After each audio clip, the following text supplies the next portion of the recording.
Good morning, guys. How is everybody doing this morning? I was gonna play the video, but Maddie does all of that. Oh, I found it. You know what? Never mind. It's the Sunday Morning Brew with Maddie and Elle.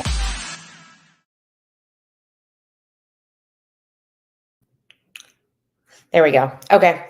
Good morning. Obviously, we are one woman short this morning. Maddie unfortunately had her flight delayed. So she's on a plane right now, which is always a bummer. We love our Maddie mornings. But you guys are stuck with me today. So keep the comments rolling in. Let's chat. Recapping the week. Obviously, I was at PFL with our guy Jonathan, who absolutely crushed it in all the post-fight interviews. I was there all week. We were there on Wednesday for media day.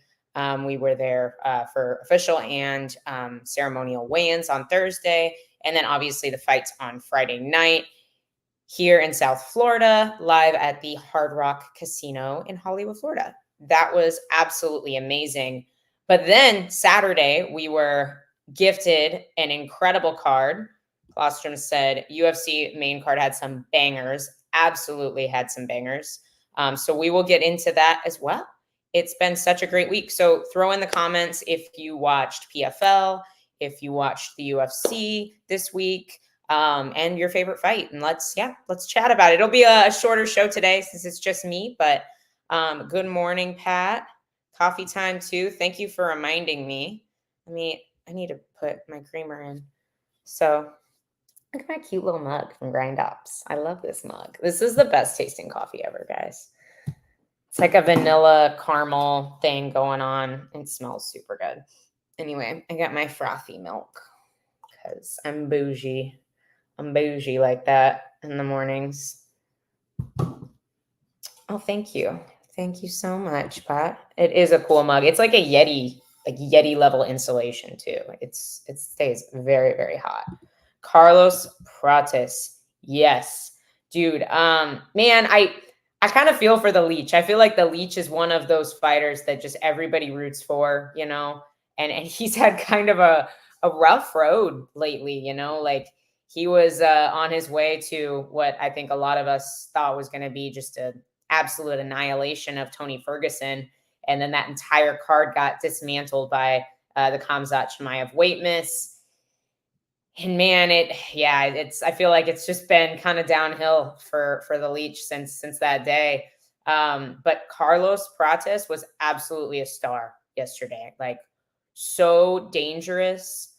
It's just such an impressive performance. Like, I feel like he is really, really dynamic striking, and just his speed makes him so special. So I'm really looking forward to seeing him fight again. If you guys have a matchup that you would like to see for Carlos Prates, I definitely want to see that in the comment section. Gamrot versus Hooker was fight of the night, in my opinion, in everybody's opinion. Absolutely. The UFC's because they won fight of the night, but man, what a banger. Like, what an absolute banger. Obviously, Mateusz Gamrot's a friend and teammate of mine, so always a bummer to see a teammate lose a fight, especially a super close one. But dude, like, I'm super glad both those guys got an extra 50K. Hooker looks good. Do we feel like inked Dan Hooker is like he's like he's Super Saiyan Hooker? Like, what is it? What is in the ink that's bringing back Dan Hooker, bringing him back to life? But yeah, his striking looks super clean. Even his get up as well. I feel like in the past we have seen Hooker, you know, like sometimes struggle to get back to his feet, but man, like, just absolute dogs. Both guys. Hooker was wearing so much damage at the end of that fight. I definitely would like to hear how everybody scored the fight as well. It's one of those fights I don't think you can be upset either way. I hate when there's a razor thin fight like that and then somebody's like screaming robbery in the comment sections. It's not a robbery. It's a super close fight in a very subjective sport, in a sport that's incredibly difficult to score live. You know, Hooker versus Charles or Hooker versus Fiziev. I was talking about this with some friends yesterday. I believe Fazeev in February. I'm gonna take some of my coffee now. Sorry, I needed that. Fazeev in February was saying that he was like easing back into boxing, I believe, not like full training, but was like getting back into it. And then I think he was predicting maybe another 6 to 7 months recovery. So like we should be coming up on that here pretty soon. So I hope we get him back in there soon. Fazeev is one of those guys like, man, like watching your teammates fight Fazeev is terrifying. Like I hope I don't ever have to watch my husband fight Fazeev because that is a scary, scary man. One of the most exciting fighters in that division. I wish it was 5 rounds because it was so close. Yeah, I wouldn't have minded seeing another 2 rounds. Hooker looked like he could have fought 5 rounds yesterday. I think he usually has that kind of gas tank. And Gamrot does too. Gamrot is a goer. Like even like he's one of those guys, even if he looks tired, like he always pushes a pace and he's always wrestling. So it's I would not have minded 2 more rounds of that. Hello, yes, I am Elle. I am Elle Dawson. My husband is Grant Dawson, the UFC lightweight. He has a fight coming up October 12th in Vegas against Rafa Garcia. So he is already booked at this time, but definitely think him and Hooker could happen in the future. I know that's a fight Grant's called for before. So it's an interesting one that could pop up. Yeah. So obviously we had Carlos Prates, huge knockout win, an incredible fight from Dan Hooker and Mateusz Gamrot. But man, Kai Kara France and his KO was incredible. Like I think DC said it best. He's like, how are you putting people away like this at 125 pounds? Like I'm an atom weight. Like you don't see a lot of 105-pound women knocking people out either.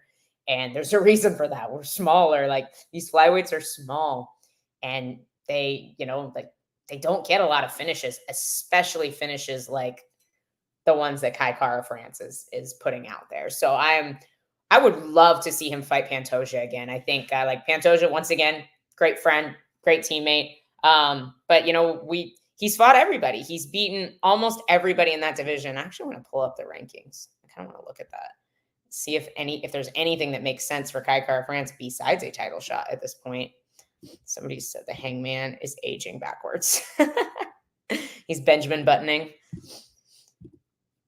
Yeah, we've got blonde hair, inked Dan Hooker. It's like he's evolved like a Pokemon.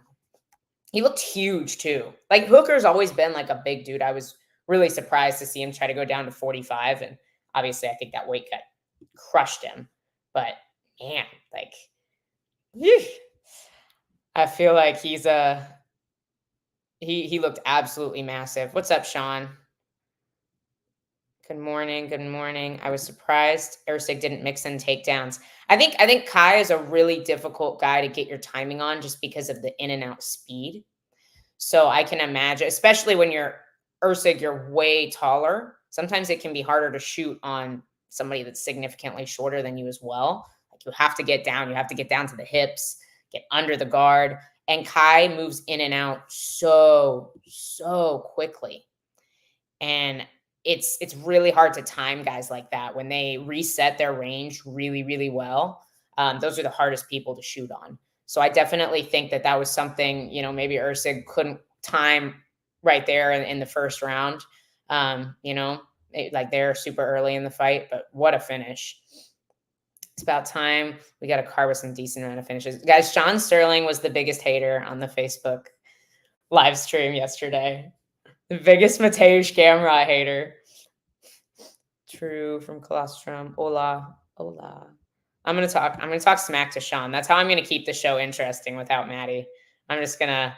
Sean's gonna talk smack to me in the comments. Go for it, Sean. Give it to me. I'm gonna pull up the flyweight rankings real quick. Rankings. Let's see. Yeah, we've got So you have Alexandre Pantoja is the champ.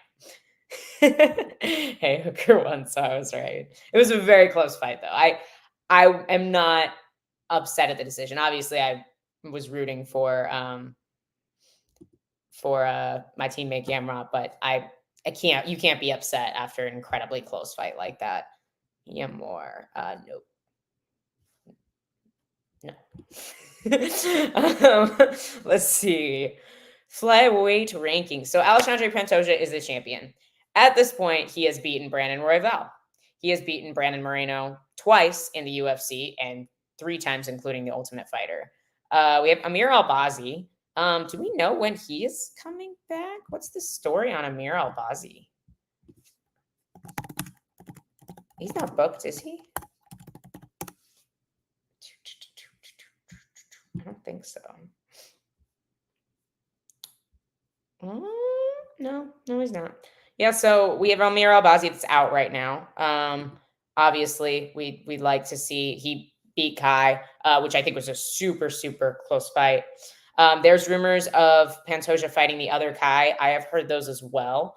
Cannot confirm nor deny, but I have heard those rumors. Kai Asakura, for people who don't know, who was the Ryzen champion, has been signed by the UFC.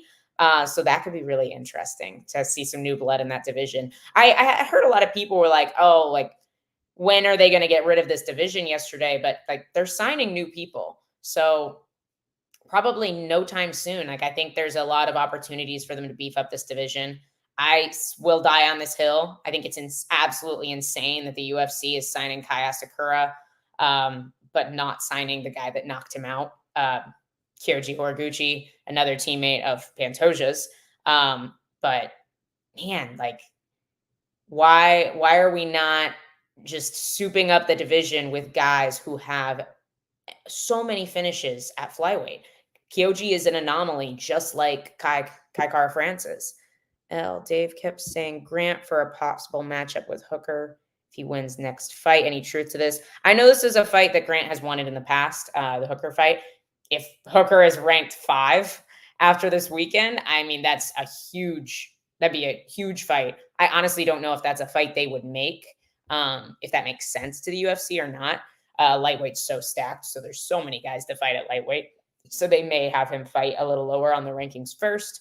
But, you know, I agree with you. Pantoja will still be the champ. I think he beats them all. Everybody in the UFC right now. I just want it to get interesting. You know, I want to see him get to fight some more interesting matchups. You know, like I think Pantoja beats everybody that's signed to the UFC right now.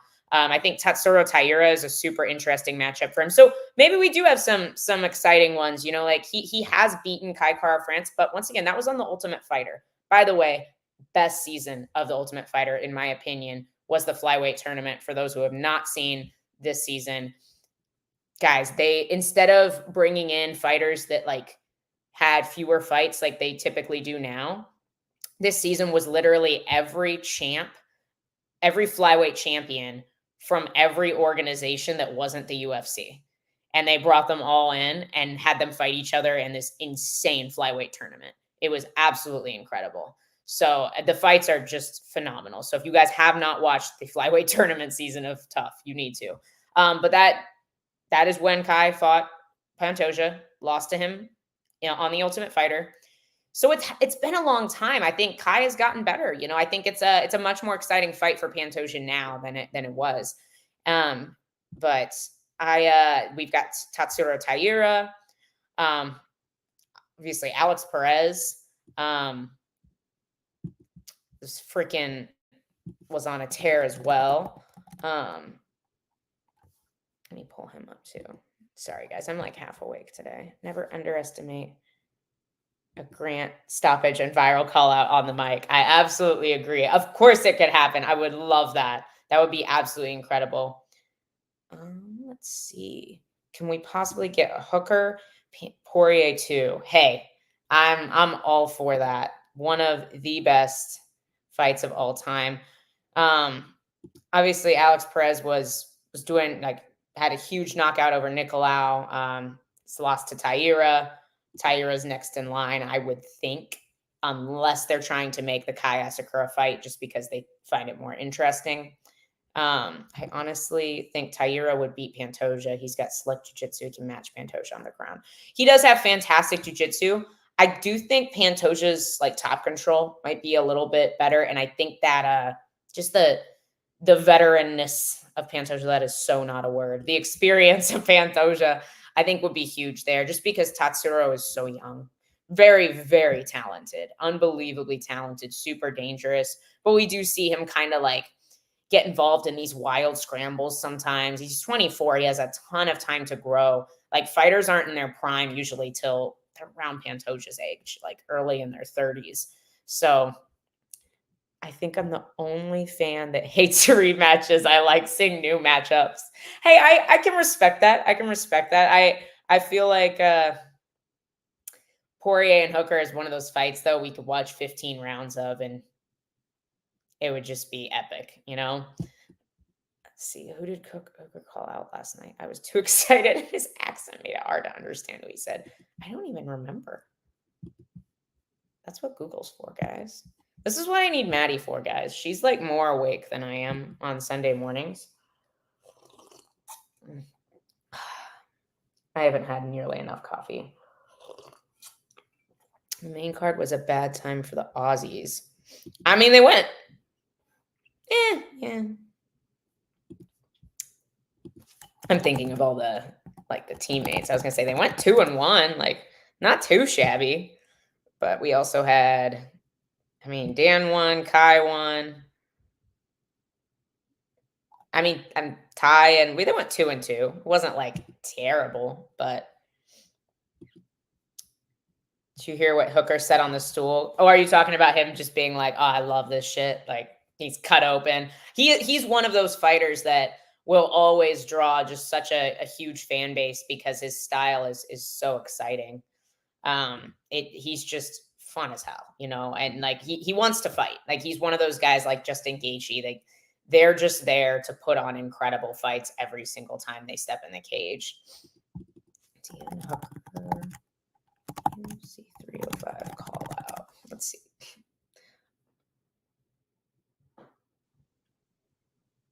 Yeah, I'm not gonna watch the whole thing.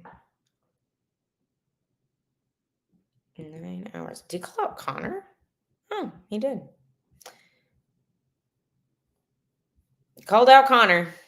So he's planning to sit on the bench for him along with Michael Chandler. He said, I want them all. I want the BMF. I want Connor. I want a title eliminator. Okay, so yeah.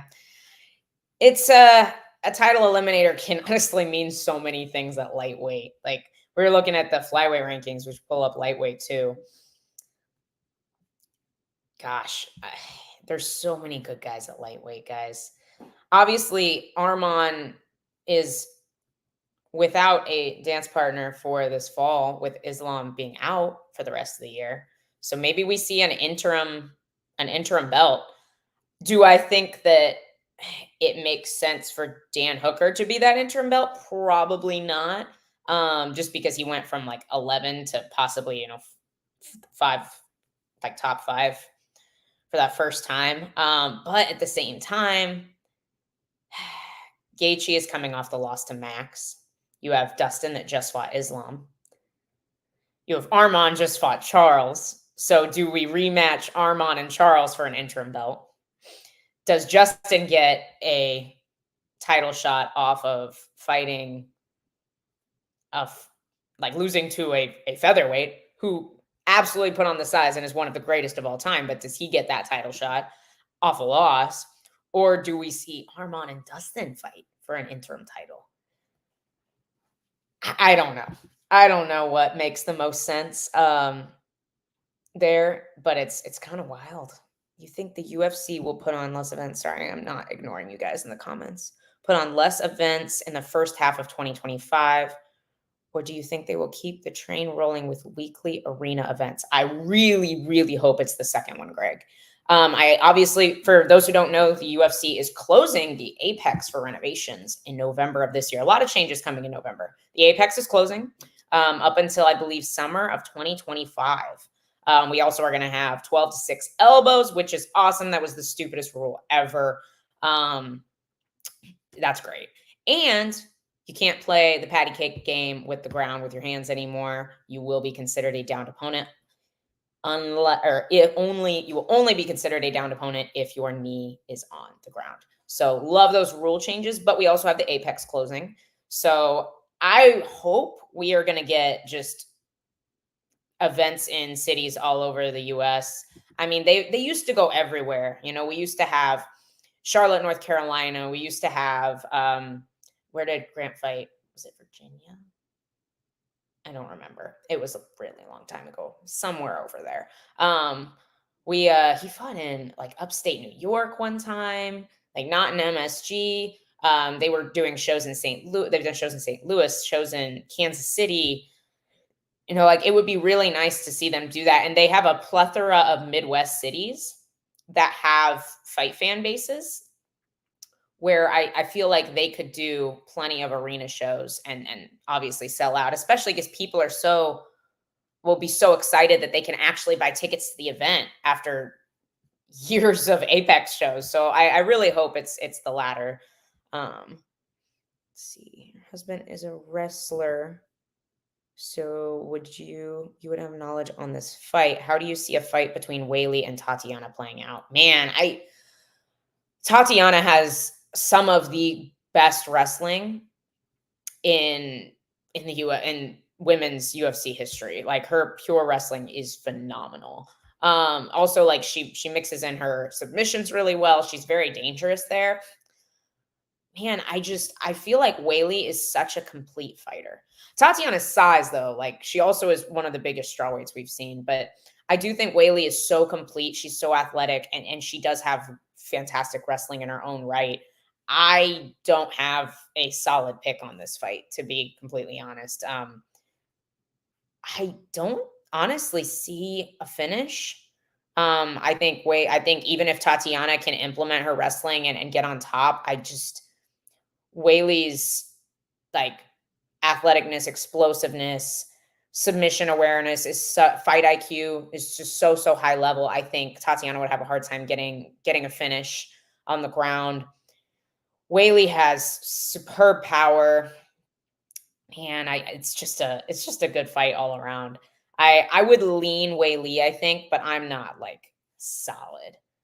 I'm not solid on that pick. Nice thing is Hooker will be game to fight ASAP, ready or not. That is true. That is true. We will definitely see that. Dana gonna let Islam keep that belt. Well, that would be how undisputed versus interim belts work. So yes. Arman versus Fiziev would be interesting. Yes, very interesting. But Arman is definitely in a title spot. And Fiziev is coming off a loss from an injury, of course, but A, a loss, B, a massive injury. I'm sure he doesn't want an interim title shot right now. And also, like, it just doesn't make sense from that standpoint. But I love watching Fiziev fight. He's, like I said, anybody that I know fighting Fiziev scares me. They need to come to the Southeast.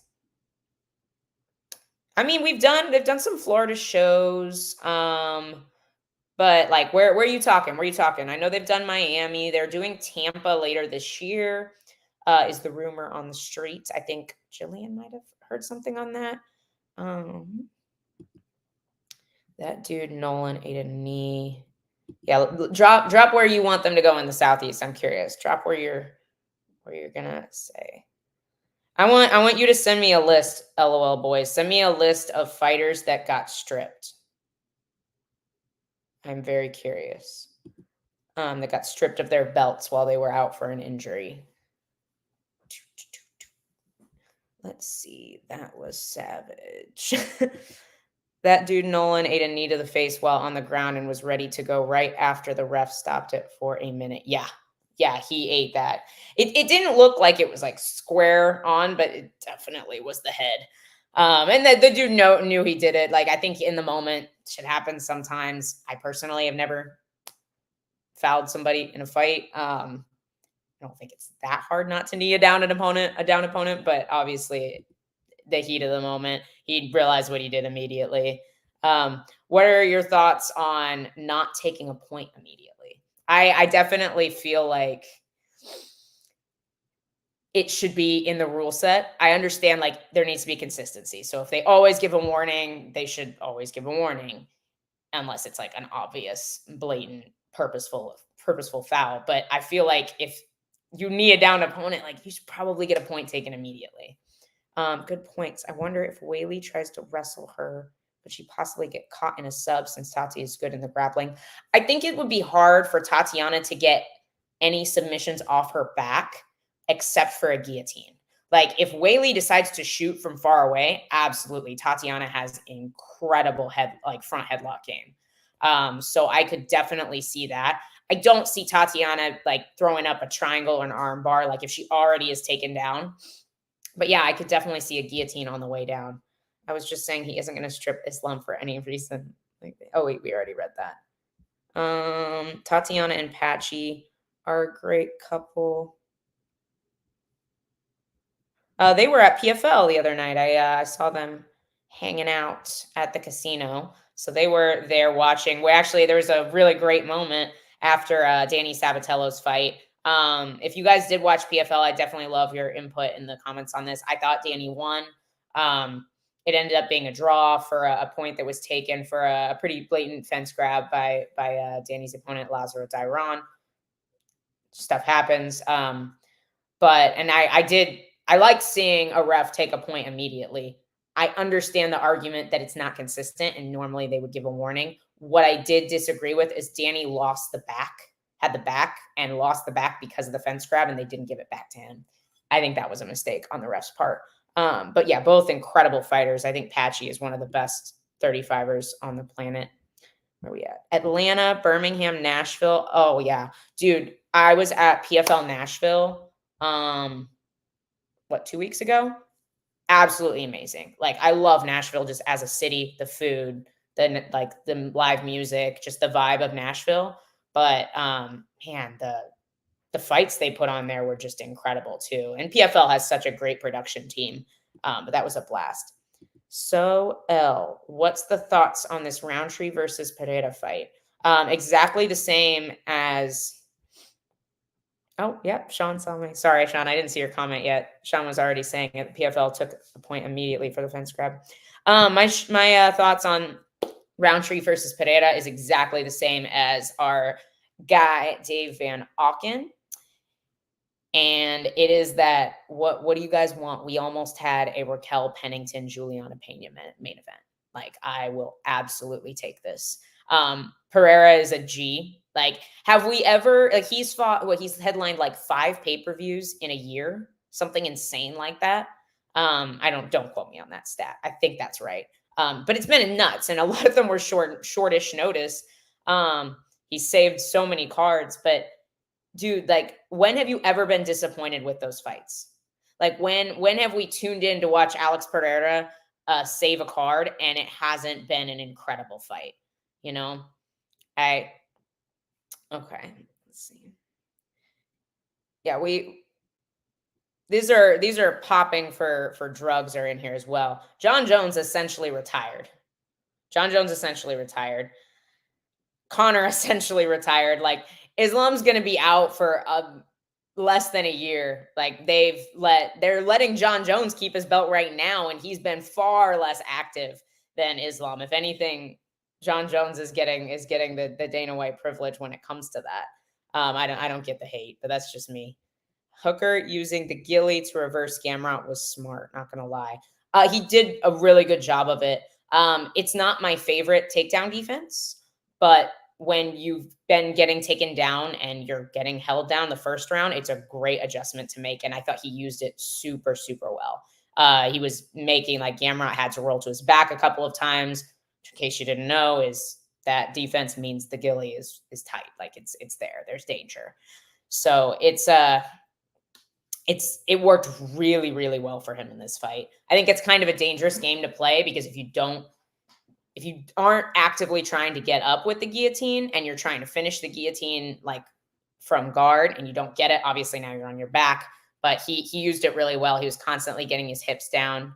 PFL took a point. We already went through that. I've got to catch up on these comments. I'm sorry, guys. I'm running through them. This is why I need Maddie, guys. I'm scatterbrained without her. Danny definitely won 2-1 at least. I definitely gave the other guy, I gave Dairon, I think, the first round. And then I gave Danny 2 and 3 pretty easily, I would think, with all the grappling and taking the back and submission attempts. Prates versus Brian Battle. Who would you pick? Ooh, I don't even know. I would probably take Prates. I'm really high on him right now, but that's a super fun fight. Battle's a pretty complete, like he's a more complete fighter as well. Like that's fun. That's a lot of fun. I was bummed that we didn't get to see a full fight with Battle and oh my gosh, Angelusa. Angelusa versus Jack Della Maddalena is probably my favorite Contender Series fight of all time, except for Grant Dawson's, of course. Will this be the ultimate heat check for Chama? Title defense against a mid-level challenger. Alex coming to save the day once again. Guys, don't give Khalil Roundtree so much hate. I feel like the dude has been like winning. Like I understand, like it's kind of weird, yeah. Like he's ranked 8, but we've seen it at flyweight. We've seen it in other divisions. Like, I don't hate it. Like he's kind of been on a little bit of a tear. He's a very underrated fighter. I get it's not the sexiest fight, but it's definitely sexier than Raquel Pennington versus Juliana Pena.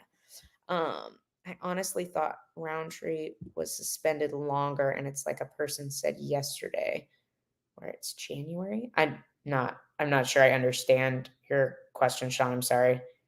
They might as well give that belt to Kayla Harrison. She's gonna beat them all 100%. I am in agreement with you. Colostrum Jones is Dana's best bud. Yes, I agree. And hey, for good reason. I will be honest, I've struggled with like the concept of like, why are we so obsessed with Jones and Connor when we have all these incredible fighters on the roster that fight, that are way more active? Like, why is the UFC so like into these guys? And then I can't even remember what pay-per-view it was, but it was actually a really good card and nobody gave a shit. The press conference, literally all they were asking was like, oh, when is Conor McGregor fighting? Every single reporter was like, oh, is Conor McGregor going to fight in September? Dana, we don't know. Okay, what about November? We don't know. What about 2025? Bro, we don't know. Like the clicks that you get for Conor McGregor and John Jones are just higher. Like the UFC needs a new superstar. So I understand why they love them so much. You know, that dude Aguilar pulled the Gilly and DC and Dom were talking shit. Then his opponent went to sleep. It's a high risk, high reward game. Okay. Like I'm a huge fan of a good guillotine. I definitely use it, but man, it's a high risk, high reward. I didn't list fighters for doing. Speaking on inactivity, if Islam is out less than a year, I get it. I was just really just BSing it. You fact check me, LMA. I love it. Thanks for joining, little boys. I'm sorry. I haven't finished my coffee yet today. I'm feeling a little savage. Thank you for being here. I love the banter. I love the banter today. Thanks, guys. I'm disappointed Sean's not talking more smack to me. Roundtree is very talented. Was asking for this fight. Jerry, yep. Oh no, wait. Nah, where is Jan Polish Power? I honestly don't know. Like, does anybody know where is Jan Blachowicz? Because we do kind of miss him. Like it's just kind of the division's weird. Yuri just lost. I don't know where Ankalaev is. Hill kind of just lost because Alex fights every 2 months. He's already beat a bunch of guys. It's a weird division.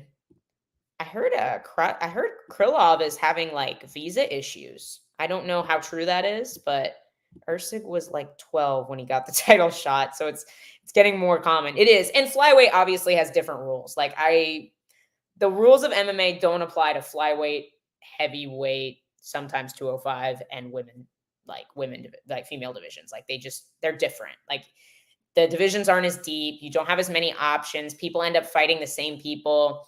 It's just kind of how that works. Overall, Salt Lake City is getting one hell of a fight card in October. It is indeed. I'm not upset about the cards coming up. I don't know what I'm talking about. Connor is washed. Won't be a top 3 ever again. Especially with today's state of lightweight, I would tend to agree.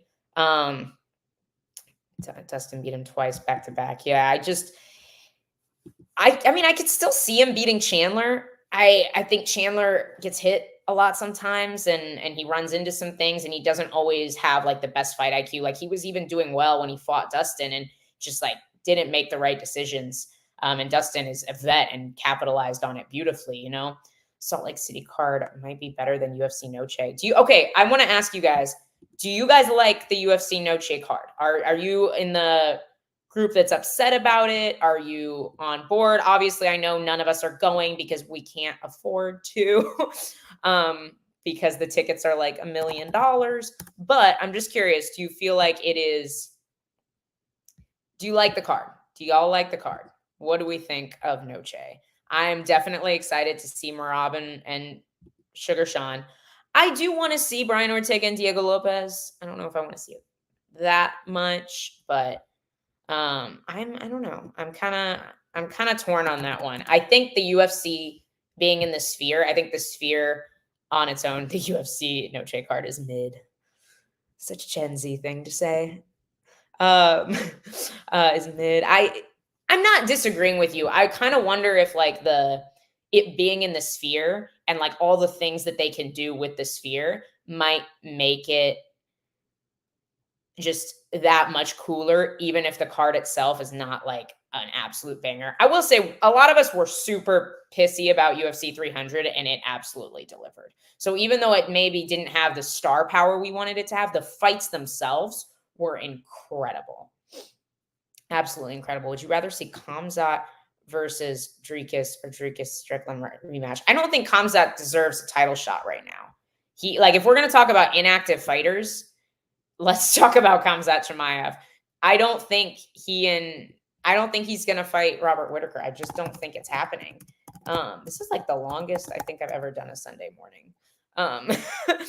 Just usually Maddie's in charge of the clock, but I don't know. It's one of those things.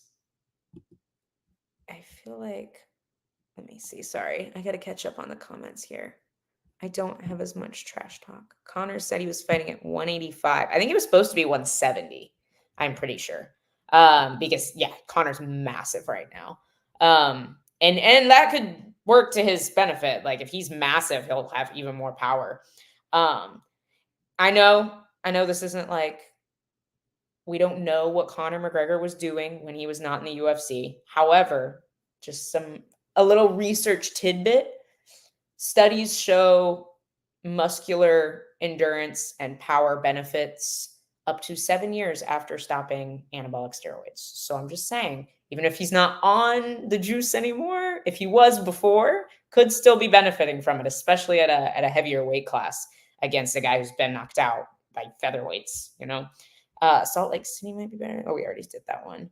I just don't have as much trash talk today. It's too early. It honestly is too early. I'm not awake. I think we already did that. I think Dana hyped it up so much we thought it would be stacked. That's kind of what happened with UFC 300 too. I don't like when they overpromise and underdeliver. If anything, do the opposite and we'll just be pleasantly surprised. 3 solid fights.